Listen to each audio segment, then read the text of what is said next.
Yeah, I don't know if this is much of a thought experiment, but I was trying to very quickly think of something to compare.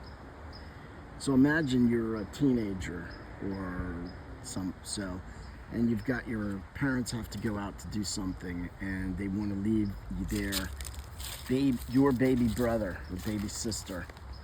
Let's say your baby sister is an absolute infant and needs to be given a bottle at a certain point and needs to be changed and whatever else, whatever.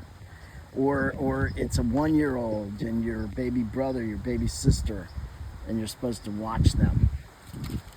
And your parents have to leave, and you can't just leave the baby alone, the toddler alone. It could go to start climbing up the steps and fall back and break its arm, or worse. It could fall down the basement steps. It could climb up on the table and fall.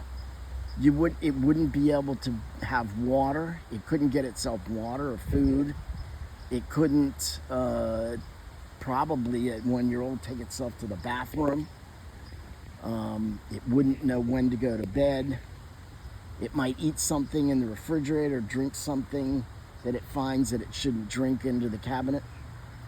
But you've got a party coming up, and there's that girl or that boy that you really like, and you really want to see that person, but you know that you've got a responsibility, that there's, in certain respects, some life and death, possible life and death to taking care of this baby, your baby brother or baby sister.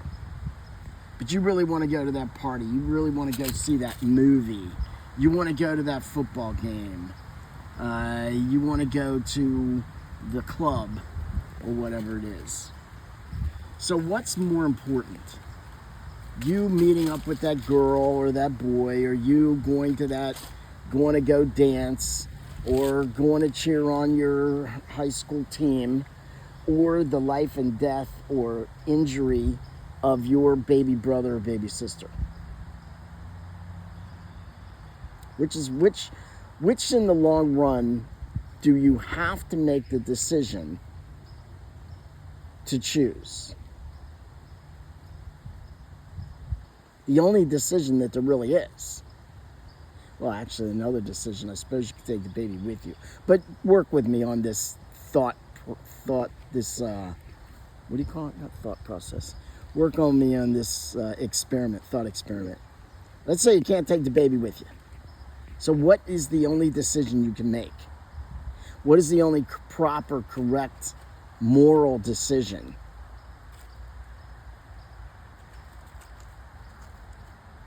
If you want to put God into it, what would be the thing that God would want you to do? Or if you want to just leave it as the morals of man, even just simply man, what would be the right thing to do? You give up that little bit of pleasure of going to the game or hanging out with friends to take care of your baby brother, baby sister.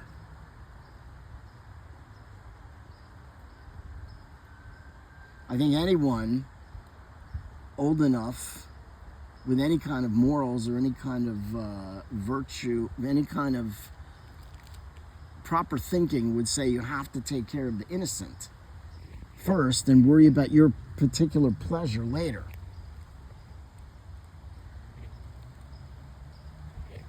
Okay, so I think most of us would agree that in this circumstance, you really can't make any decision except to stay home with the baby and take care of it. Then what's the difference between saying I want to have that carnal knowledge, that I had a phrase for it too. What was it? What's the difference between having sex, per se, and knowing that there's the possibility that that baby comes, and that you're going to then want to kill that baby or not take care of that baby?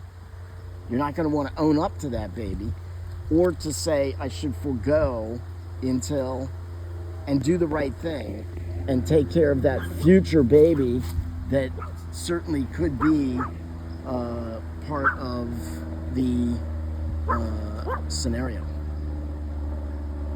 So yeah, of course you want to go to the game. Sure, you want to go hang out with your friends. Of course you may want to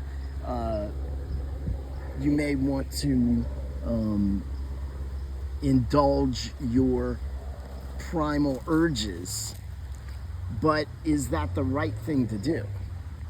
And should you do that knowing that you may later decide that you want to kill a baby? Because science tells us that life begins at conception. That's what scientists and doctors tell us. God would tell us the same thing, and does tell us the same thing. He gives them each, if I'm understanding, he gives them each a soul at the very beginning of their life, at conception. But just keep it into science. Human life begins at conception. Everyone knows that, doctors and scientists, and you and me, we all know that. So what's the right thing to do? Sure, we could indulge ourselves now and be impatient and irresponsible and frankly kind of spoiled and bratty. I want it now. I'm not gonna, I want it, I get it, I want it, I get it. If I want it, I get it, I want it. We could be childlike, but if we're gonna act like adults, which is what the marital act, ultimately there's one main thing that the marital act does, which is procreate. And that procreation is best occurs when there is a man and a woman who are husband and wife who have already vowed before God and country to take care of each other. While the woman's pregnant, the man's going to be careful of her. While she's pregnant, she's going to care for the infant in her womb. And then they're going to care for whatever child comes of that union of man and woman, which inevitably happens. We all know that happens.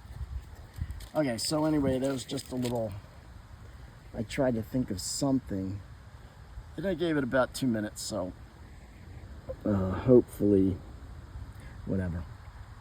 Let's ask all the saints to pray for us. My Saint of the Day app has an error today, so I haven't read any saint today. But let's ask all the previous saints to pray for us. Saint John of Matha, John de Matha. Who was it? Saint Rumwald of Buckingham, who lived 3 days and talked while he was alive. There's an infant story for you. What if your infant that you have starts talking at 1 day old? First off, you'll think it's a demon spawn. I know, I would. I would not first say, well, this is an act of God. But Saint Rumwald was apparently given speech. So anyway, and all the saints, pray for us, pray for the souls in purgatory.